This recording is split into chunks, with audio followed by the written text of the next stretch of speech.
AI ከፍተኛ የሆነ የኤሌክትሪክ ሱስ አለበት።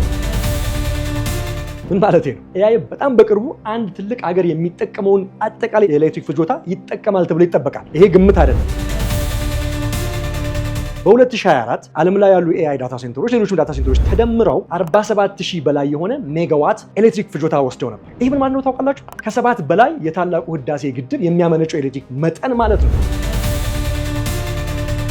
የበለጠ የሚያስገርመው ግን ይሄ ነው። ከ4 ዓመት በኋላ በ2030 ዓ.ም በዓለም ላይ ያሉ የኤአይ ዳታ ሴንተሮች የሚፈልጉት የኤሌክትሪክ ፍጆታ 107000 ሜጋዋት በላይ ነው። ይሄን አሁንም በህዳሴ ብንተረጉመው ከ16 በላይ የህዳሴ ግድቦች ማለት ነው። ወይም ደግሞ ከአጠቃላይ ዓለማችን ላይ ያሉ 100 ምናምን ሀገራት ከሚጠቀሙት የኤሌክትሪክ ፍጆታ 3% ያህል ማለት ነው። ይሄ እጅግ በጣም አስገራሚ ነው።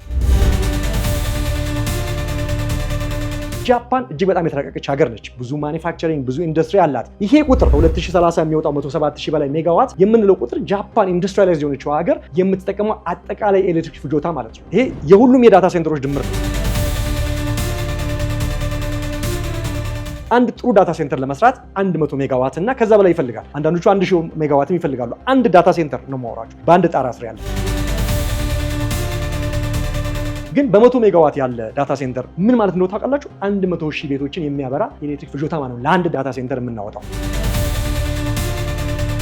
ይሄ አንድ ከተማ የሚያስተዳድር የኤሌክትሪክ መጠን ነው። ለዚህ ነው በአዲሱ መጽሐፌ ላይ አንድ ቻፕተር አለ፣ ኤሌክትሪክ አዲሱ ነዳጅ የሚል። በዚህ መጽሐፍ በቅርቡ ጠብቁ።